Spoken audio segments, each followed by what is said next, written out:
નમસ્કાર વિદ્યાર્થી મિત્રો, એજ્યુટેકનો ચેનલમાં આપનું સ્વાગત છે. આજે આપણે ધોરણ 4 વિષય ગુજરાતીની સ્વ અધ્યયન પોથીમાં પ્રકરણ નંબર 6 ભાઈબંધ મારો બોલ્યો કુહુ તેના તમામ પ્રશ્નોના જવાબની સમજ મેળવીશું. તો પ્રકરણ 6માં સૌથી પહેલાં છે પ્રશ્ન નંબર 1, જેની સૂચના છે ઉદાહરણ મુજબ શબ્દની જોડ લખો. અહીં ઉદાહરણ આપેલું છે બાર્કસ તો સર્કસ. તો આ રીતની જોડ લખવાની છે. એક વિભાગ અ માંથી લેવાનો છે અને બીજો શબ્દ વિભાગ બ માંથી લેવાનો છે અને અહીં જવાબ સ્વરૂપે આપણે લખવાનું છે. સૌથી પહેલાં વિભાગ અ માંથી એક શબ્દ આપણે લેવી જડે, તો વિભાગ બ માંથી શું આવશે? તો આવશે લડે, એટલે અહીં એક સામું આવશે લડે. ત્યાર પછી બીજો શબ્દ છે અહીં ઊંધા, તો એની સામું આવશે ધંધા, એટલે બીજા સામું આવશે અહીં ધંધા. ત્યાર પછી ત્રીજું છે અબઘડી, તો એની સામું આવશે પહેલું પાઘડી, એટલે ત્રીજા સામું અહીં આવશે પાઘડી. ચોથો શબ્દ દડી, તો એની સામું આવશે અહીં કડી, એટલે ચોથા સામું આવશે કડી. ત્યાર પછી હવે આગળ પ્રશ્ન નંબર 2, જેની સૂચના છે સવાર કાવ્યમાંથી ઉદાહરણ મુજબના શબ્દો શોધીને વાક્ય લખો. અહીં ઉદાહરણ આપેલું છે કુકડે કૂક, તો આવા શબ્દો ગોતવાના છે સવાર કાવ્યમાંથી. અને ત્યાર પછી વાક્ય જે છે તે લખવાનું છે. વાક્ય છે અહીં સવારે કુકડો કુકડે કૂક બોલે છે. ત્યાર પછી શબ્દ છે અહીં કચકચ, તો ચકલીઓ કચકચ કરતી બોલે છે. બીજું છે કલબલ, તો કાબર કલબલ કરે છે. ત્રીજું છે કાકા, તો કાગડો કાકા કરે છે. ચોથું છે કુણા કુણા, તો કુણા કુણા તડકામાં પતંગિયા ફરે છે ફૂલો પર. ત્યાર પછી આગળ પ્રશ્ન નંબર 3, જેની સૂચના છે પાઠમાં આવતા અને ન આવતા પક્ષીઓના નામ નીચેના કોઠામાં જુદા પાડીને લખો. તો અહીં કાઉન્સની અંદર જે પક્ષીઓના નામ આપેલા છે તેમાંથી પાઠમાં આવતા હોય તેવા અને ન આવતા હોય તેવા પક્ષીઓના નામ કોઠામાં જુદા પાડીને લખવાના છે. તો સૌથી પહેલાં આપણે વાત કરીએ પાઠમાં આવતા હોય તેવા, તો એની અંદર આવશે ચકલી, કાબર, કોયલ, કાગડો, ઘુવડ, સમડી. ત્યાર પછી પાઠમાં ન આવતા હોય તેવા, તો એની અંદર છે મોર, પોપટ, મેના, ગીધ, કબૂતર, કાકા કૌવા, બુલબુલ, કલકલિયો. ત્યાર પછી હવે આગળ પ્રશ્ન નંબર 4, જેની સૂચના છે નીચે આપેલ શબ્દનો ઉપયોગ કરી વાક્ય લખો. તો અહીં જે શબ્દો આપેલા છે તે શબ્દોનો ઉપયોગ કરી અને વાક્ય લખવાના છે. પહેલો શબ્દ છે ગોફણ, તો મગનભાઈ પક્ષીઓ ઉડાડવા ગોફણ વાપરે છે. બીજો શબ્દ છે હવાબારી, તો રાજાએ મહેલમાં હવાબારી રાખી હતી.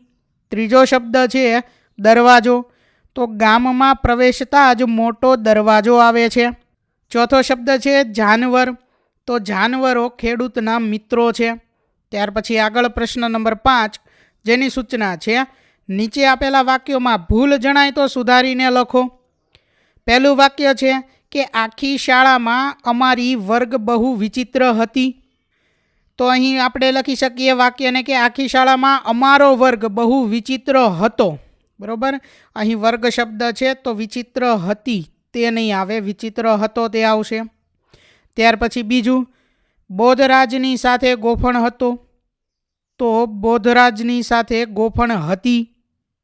ત્યાર પછી ત્રીજો આ પથ્થર થાંભલાને વાગીને નીચે પડી, તો અહીંયા ભૂલ છે તે આપણે સુધારીને ફરીથી લખીએ તો પથ્થર થાંભલાને વાગીને નીચે પડ્યો, તે રીતે આવશે વાક્ય.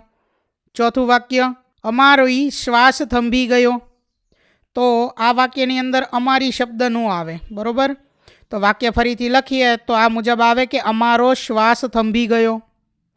ત્યાર પછી પાંચમું કાબરના બચ્ચા હવે કંઈક શાંત થઈ હતી, તો આ વાક્યને કંઈક આ રીતે લખી શકાય કે કાબરના બચ્ચા હવે કંઈક શાંત થયા હતા. ત્યાર પછી આગળ હવે પ્રશ્ન નંબર 6, જેની સૂચના છે નીચે આપેલ શબ્દ સમૂહ માટે પાઠમાંથી શોધી એક શબ્દ લખો. જેમાં પહેલું ન ગમે તેવા વર્તન અને દેખાવવાળું, તો વિચિત્ર.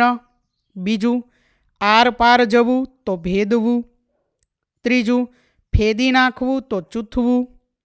ચોથું, ખૂબ ધીમેથી તો હળવે.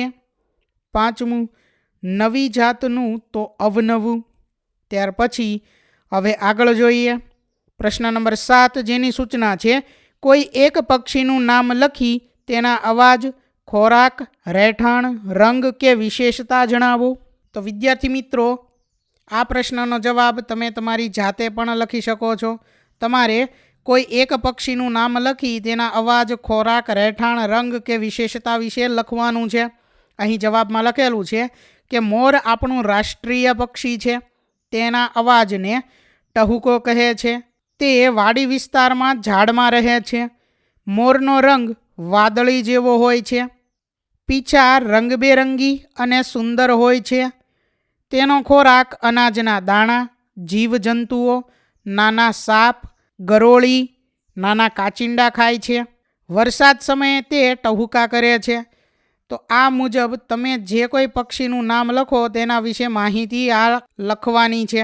આગળ જોઈએ ત્યાર પછી પ્રશ્ન નંબર 8, જેની સૂચના છે મનગમતા પક્ષીનું ચિત્ર દોરો અને રંગ પૂરો. તો વિદ્યાર્થી મિત્રો, અહીં તમને જે કોઈ પક્ષી ગમે છે તે મનગમતા પક્ષીનું ચિત્ર દોરવાનું છે અને તેમાં રંગ પૂરવાનો છે. જે કાર્ય તમારે જાતે કરવાનું છે. તો વિદ્યાર્થી મિત્રો, અહીં ધોરણ 4 વિષય ગુજરાતીની સ્વ અધ્યયન પોથીમાં પ્રકરણ નંબર 6 તેના તમામ પ્રશ્નોના જવાબનું સોલ્યુશન પૂર્ણ થાય છે. વિદ્યાર્થી મિત્રો, આપેલા વિડીયોની જો તમારે પીડીએફની જરૂર હોય તો તમે આપણી એપ્લિકેશન સ્માર્ટ સાથી પરથી મેળવી શકશો.